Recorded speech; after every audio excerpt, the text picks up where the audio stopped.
High বন্ধুরা, আশা করি আপনারা খুব ভালো আছেন। আমিও খুব ভালো আছি। আবার একটা নতুন রেসিপি নিয়ে চলে এসেছি। আজকের আমি বানাবো কুলের চাটনি। ভিডিওটা পুরো দেখবেন।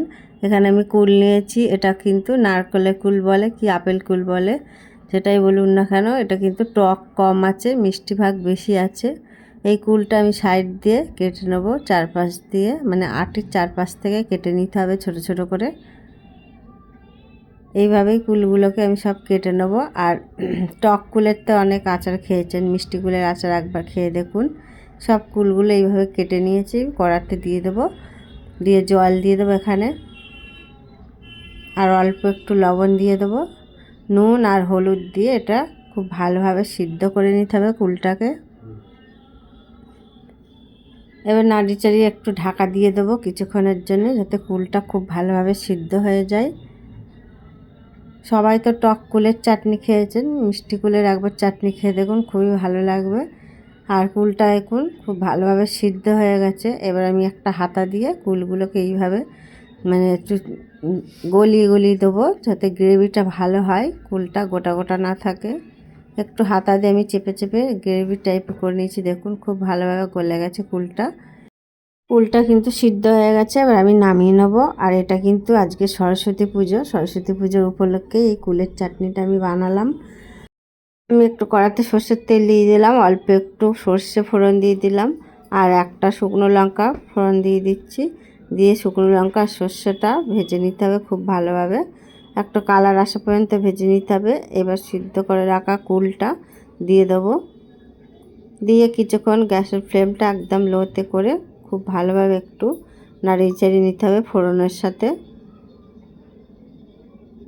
এবার এখানে দিয়ে দেবো, যদি বা কুলটা অল্প মিষ্টি, মানে মিষ্টি কুল, টকটা কম, তাই অল্প করে চিনি দিয়ে দিচ্ছি। চিনিটা দিয়ে আবারও খুব ভালোভাবে নাড়িয়ে চাড়িয়ে একটু আবারও কিছুক্ষণের জন্য ফুটিয়ে নিতে হবে।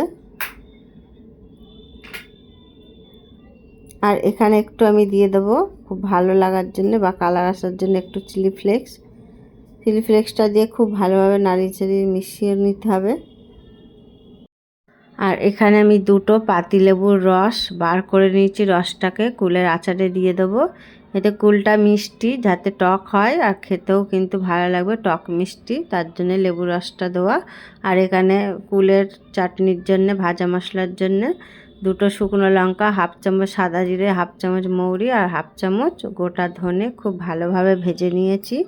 এটা আবার গুঁড়ো করে সাইডে রেখে দেবো। আর এদিকে দেখুন কুলটা কিন্তু খুব ভালোভাবে আরও সিদ্ধ হয়ে গেছে।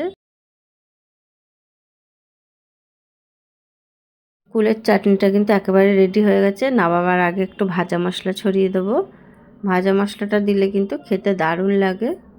কুলের চাটনিটা কিন্তু একেবারে রেডি হয়ে গেছে, দেখুন ভাজা মশলার সাথে কুলের চাটনিটা খুব ভালোভাবে মিক্স করা হয়ে গেছে। এবার রেডি হয়ে গেছে কুলের চাটনিটা, আমি নামিয়ে নেব।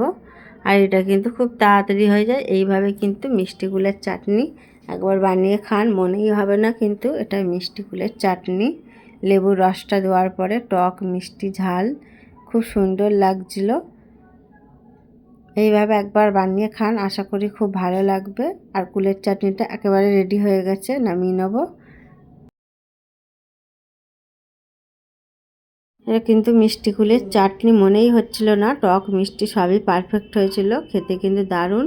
আর ওপর থেকে একটু আমি ভাজা মশলা ছড়িয়ে দিচ্ছি। এইভাবে একবার চাটনিটা বানিয়ে খান, আশা করি খুব ভালো লাগবে। অনেক রকমের তো চাটনি খেয়েছেন, পাকা কুলের, টক কুলের, সবে মিষ্টি কুলের একবার চাটনি বানিয়ে খেয়ে দেখুন, আশা করি খুব ভালো লাগবে। ভালো লাগলে লাইক করবেন, শেয়ার করবেন, কমেন্ট করবেন।